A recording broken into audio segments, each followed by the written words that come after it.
Well, that's good news as she integrates back to society. Tomatoes Health and a group of researchers in the country are calling for the regulation of nicotine replacement therapies like electronic cigarettes to curtail the growing number of nicotine addicts due to the abuse of smokeless cigarettes. The researchers say whereas the slick devices may be harmful to non-smokers, they can be used to help addicted smokers quit the habit if done under strict regulations. Our health and science reporter, Gloria Milimu, interrogates that possibility. They have gained popularity in the country, attracting the young and impressionable youth who want to be seen to belong. Electronic cigarettes, also known as vaping devices, are here and are being billed as cigarettes of the 21st century. Whereas different studies indicate that the use of the devices that provide a nicotine fix to the user through inhaling and exhaling a solution from an electronic vaporizer has detrimental impact on the health of the user, researchers in the country say they can be used to help addicted smokers quit smoking. Dr. Michael Kariuki, an epidemiologist, says a number of cancers reported in the country can be directly linked to the use of tobacco. Hence, the need to offer an alternative to those who wish to quit smoking. We have people less than 40 presenting with oral cancers. And when you take the history, you find that they have been abusing these smokeless tobacco products for a very long time. And also a very good example is among the Nandi community. We have a very high incidence of nasopharyngeal cancer, which is directly associated with sniffed tobacco.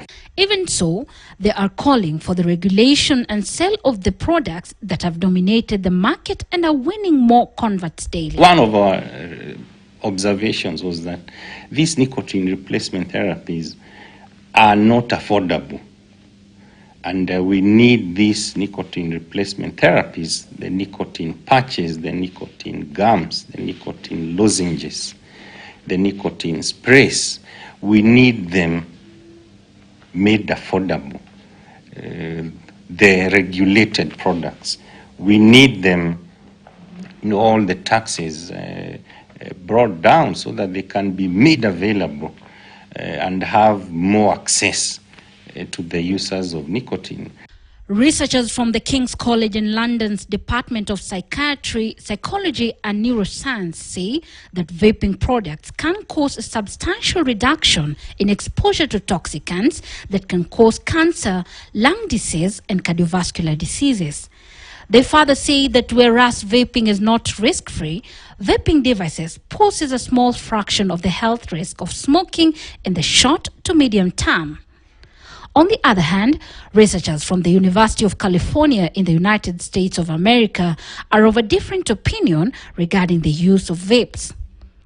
They say electronic cigarettes produce a stress response in the neural stem cells, which are critical in the brain.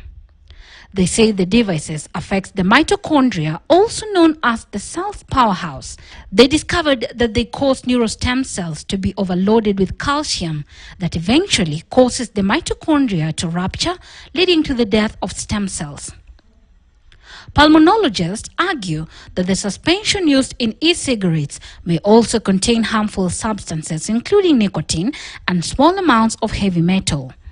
The Kenyan researchers, in their quest to fight nicotine addiction, are also calling for the establishment of a stop smoking department that will help in enforcement of regulations and training of healthcare workers to equip them with knowledge on how to handle smoking addicts. So with the Stop Smoking Services Department being run by the Ministry of Health and even having local posts at the county levels, will build up capacity of healthcare workers so that they are able to manage smokers by giving correct prescriptions for nicotine replacement therapies. Dr. Mutisia explains that the department will play a critical role in reversing the vice that has taken over the country, leaving hundreds, if not thousands, addicted to nicotine. Every 3 smokers, 1 desires to quit smoking, and 1 successfully succeeds on their own. However, 6 months to 1 year down the line, they revert back to smoking. The use of stop smoking services departments has been shown and proven to be effective in other countries like in England, in Australia, in Switzerland, and in Europe in general. And we are really calling upon the Ministry of Health to embrace this. Let's have a stop smoking services. Even as scientists rush to beat the nicotine addiction menace, it is clear that more still needs to be done to fight the vice effectively. Gloria Milemo, KTN News.